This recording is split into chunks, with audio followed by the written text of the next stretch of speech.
Assalamualaikum students, this is me Shujat Naqvi. I hope you all are fine. Today we will discuss the development of pancreas.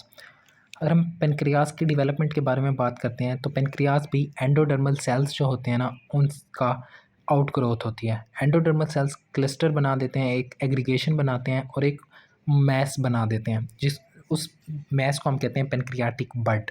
For example हमारे पास ये एक GIT की tube थी, ये उसका ventral part था, ये पोस्टीरियर। वेंट्रल पार्ट के जो एंडोडर्मल सेल्स होते हैं वहाँ से एक मैस अपीयर होता है जिसको हम नाम देते हैं पेनक्रियाटिक बड का। हमारे पास ये जो मैस होता है ना, दो मैस अपीयर होते हैं, एक हमारे पास वेंट्रली, एक हमारे पास डोर्सली। ठीक है, दो हमारे पास मैस होते हैं, एक वेंट्रल एक डोर्सल। तो हम इस एक को नाम देते हैं, जो वेंट्रली होते हैं वेंट्रल पेनक्रियाटिक बड, जो डोर्सली होते हैं उसको हम नाम देते हैं डोर्सल पेनक्रियाटिक बड। ठीक है, हमारा जो वेंट्रल पेनक्रियाटिक बड होता है ये स्मॉल होता है, ठीक है, डेवलप हो रहा होता है नियर द बाइल डक्ट के। और बाइल डक्ट हमारी ओपन कहाँ हो रही थी, सेकंड पार्ट ऑफ ड्यूडिनम में हमारे पास बाइल डक्ट ओपन होती हैं। तो इट मीन्स ये बाइल डक्ट में के करीब वेंट्रल पेनक्रियाटिक बड बन रहा था।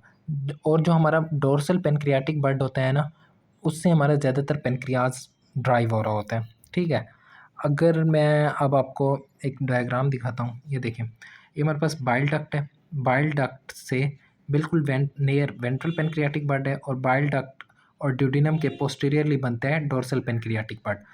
इनकी एक रोटेशन होती है, उस रोटेशन से जो वेंट्रल पेनक्रियाटिक बड यहाँ था वो पीछे रोटेट करना स्टार्ट हो जाता है डोर्सल पेनक्रियाटिक बड के साथ फ्यूज़ करने के लिए, और वो उसकी कंप्लीट जब रोटेशन होती है तो कंप्लीट फ्यूज़ हो जाता है डोर्सल पेनक्रियाटिक बड से, यहाँ पे आके वो अटैच हो गया। अब जो हमारा वेंट्रल पेनक्रियाटिक बड था इसने अनसिनेट प्रोसेस और हेड ऑफ पेनक्रियाज बनाया है। ठीक है, अनसिनेट प्रोसेस एक प्रोजेक्शन होती है हमारी हेड ऑफ पेनक्रियाज से, उसको हम कहते हैं। तो वेंट्रल पेनक्रियाटिक बट हमारा इंसिनेट प्रोसेस और हेड ऑफ पेनक्रियास बनाता है, और हमारी मेन पेनक्रियाटिक डक्ट जो होती है ना ड्यूडिनम में जो ओपन हो रही होती है, वो हमारी वेंट्रल पेनक्रियाटिक डक्ट बना रहा होता है। वेंट्रल पेनक्रियाटिक डक्ट से मेन पेनक्रियाटिक डक्ट और distal part of dorsal pancreatic duct, ये जो हमारा डोर्सल पेनक्रियाटिक डक्ट है ना, इसका जो डिस्टल पार्ट है ये, और वेंट्रल पेनक्रियाटिक डक्ट की जो हमारी मेन डक्ट पेनक्रियाटिक डक्ट बन रही होती है। क्या मैंने बोला डोर्सल पेनक्रियाटिक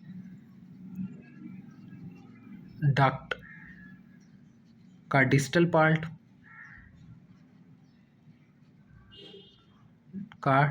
पार्ट और हमारे पास वेंट्रल पेनक्रियाटिक डक्ट कंप्लीट।